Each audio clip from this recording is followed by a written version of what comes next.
Hello friends, welcome to Aliza's kitchen. ನಮ್ಮ ಚಾನಲನ್ನು ಹೊಸದಾಗಿ ನೋಡ್ತಾ ಇದ್ದರೆ ಸಬ್ಸ್ಕ್ರೈಬ್ ಮಾಡಿ. ಇವತ್ತು ನಾವು ಮಸಾಲಾ ತವಾ ಫಿಶ್ ಫ್ರೈ ಮಾಡುವ. ಇದನ್ನು ಹೇಗೆ ಮಾಡುವುದೆಂದು ತಿಳಿದುಕೊಳ್ಳೋಣ. ಮೊದಲಿಗೆ red chilli 8, 1 tea spoon turmeric, 2 table spoon coriander, ಅರ್ಧ ಲಿಂಬೆ ಗಾತ್ರದ ಹುಳಿ, ರುಚಿಗೆ ತಕ್ಕಷ್ಟು ಉಪ್ಪು. ಇವೆಲ್ಲವನ್ನು ಮಿಕ್ಸಿ ಜಾರ್ಗೆ ಹಾಕಿಕೊಳ್ಳುವ. ಇದನ್ನು ನಾವು ಫೈನ್ ಪೇಸ್ಟ್ ಮಾಡಬೇಕು. ಮತ್ತು ಇದಕ್ಕೆ 1 ಕಪ್ ನೀರು ಹಾಕಿ,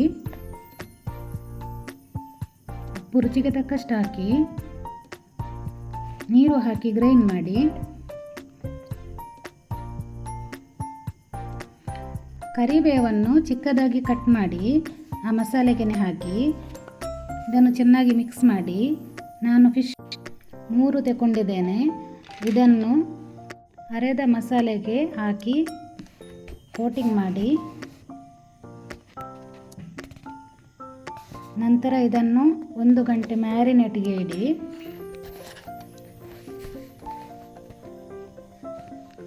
ಮ್ಯಾರಿನೇಟ್ ಆದ ನಂತರ ಒಂದು ಪ್ಯಾನಲ್ಲಿ 4 ಟೇಬಲ್ ಸ್ಪೂನ್ ಆಯಿಲ್ ಹಾಕಿ ಗ್ಯಾಸನ್ನು ಲೋ ಫ್ಲೇಮಲ್ಲಿಡಿ.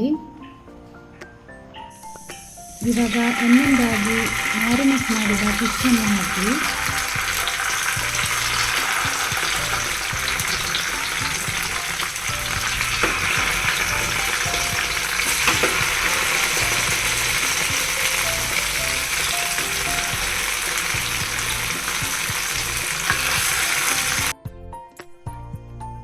ಫಿಶನ್ನು ಚಿಕ್ಕದಾಗಿ ಕಟ್ ಮಾಡಿದರೆ ಒಳ್ಳೆ ಟೇಸ್ಟ್ ಇರ್ತದೆ. ಅಂದರೆ ಅದು ಹುಳಿ, ಉಪ್ಪು, ಖಾರ ಎಲ್ಲ ಎಳೆದಿರ್ತದೆ. ಈಗ ನಾವು ಫ್ಲಿಪ್ ಮಾಡುವ. ಪುನಃ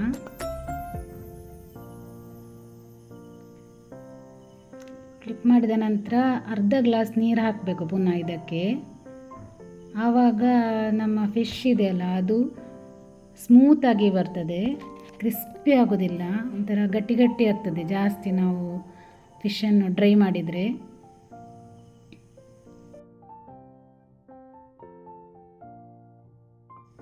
ಈಗ ಇದಕ್ಕೆ ನಾವು ನೀರು ಹಾಕುವ, ಅರ್ಧ ಗ್ಲಾಸಷ್ಟು. ಇದು ನೀರು ಹಾಕಿದರೆ ಸ್ವಲ್ಪ ಸ್ಮೂತಾಗಿರ್ತದೆ ಫಿಶ್. ಇಲ್ಲದ್ರೆ ತುಂಬ ಫ್ರೈ ಆದರೆ ಒಂಥರ ಗಟ್ಟಿ ಗಟ್ಟಿ ಆಗ್ತದಲ್ಲ ತಿನ್ನಲಿಕ್ಕೆ ಅದು. ಹಾಗೆ ತುಂಬ ಡ್ರೈ ಆದರೆ ಒಳ್ಳೆಯದಾಗೋದಿಲ್ಲ, ತಿನ್ನಲಿಕ್ಕೆ ಸ್ವಲ್ಪ ಸ್ಮೂತಾಗಿರ್ತದೆ.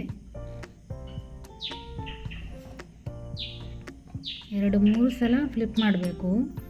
ಈಗ ನೋಡಿ ನಮ್ಮ ಮಸಾಲಾ ತವಾ ಫಿಶ್ ಫ್ರೈ ರೆಡಿಯಾಗಿದೆ. ರೆಸಿಪಿ ಇಷ್ಟವಾದಲ್ಲಿ ಲೈಕ್ ಮಾಡಿ, ಶೇರ್ ಮಾಡಿ. Okay, bye, thank you.